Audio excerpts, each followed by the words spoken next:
Loving someone means you are losing your life.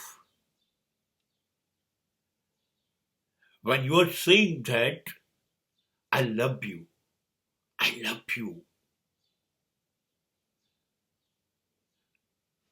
then it is the ultimate statement.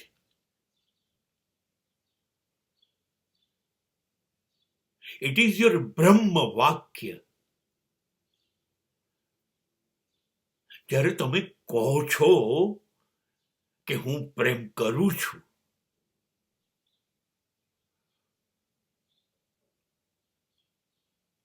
બસ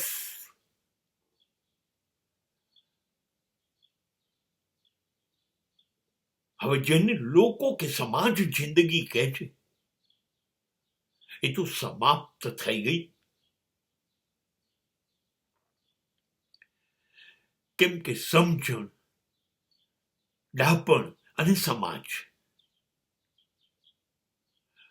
આની જરૂર તો પ્રેમમાં છે જ નહીં.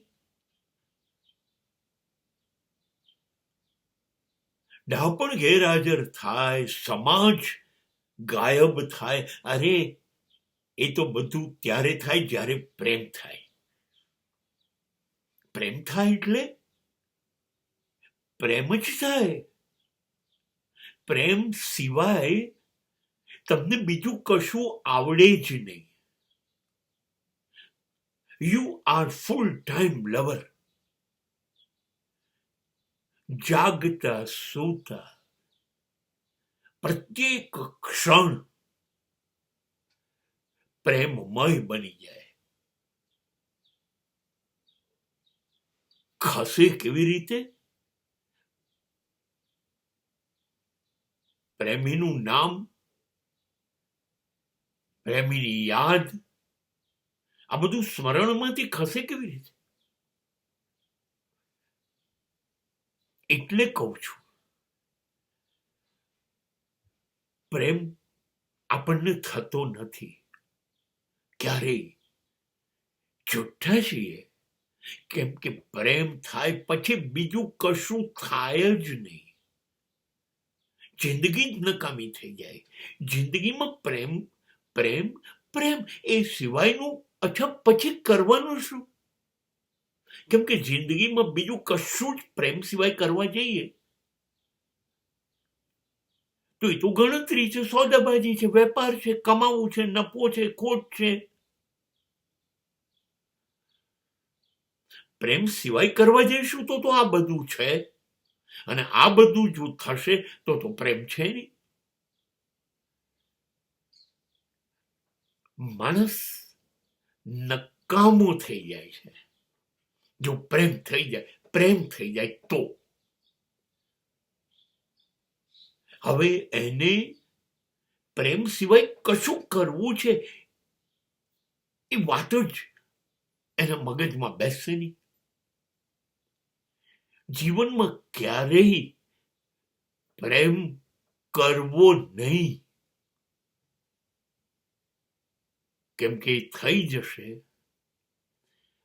પછી તમે બીજું કશું કરી નહીં શકો.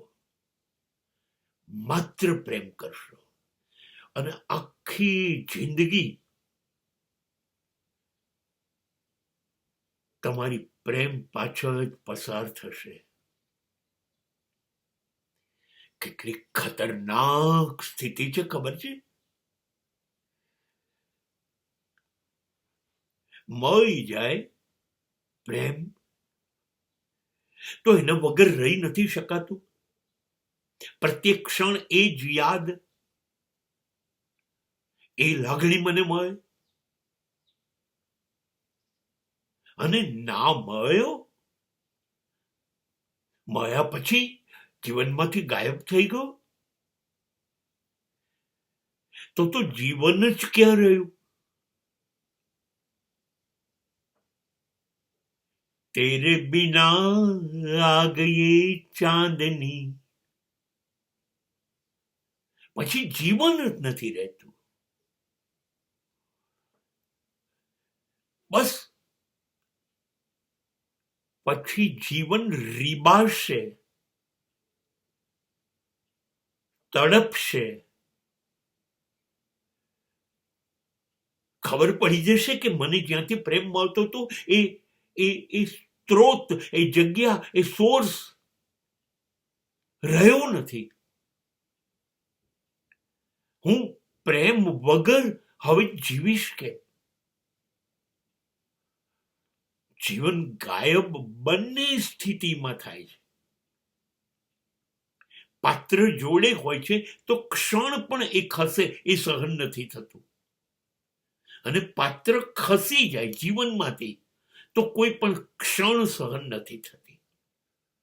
એટલે પ્રેમ થાય પછી જીવનમાં બીજું કશું જ ના થાય. આ લખીને બંને જણાએ એકબીજાને ઓટોગ્રાફ આપી દેવા.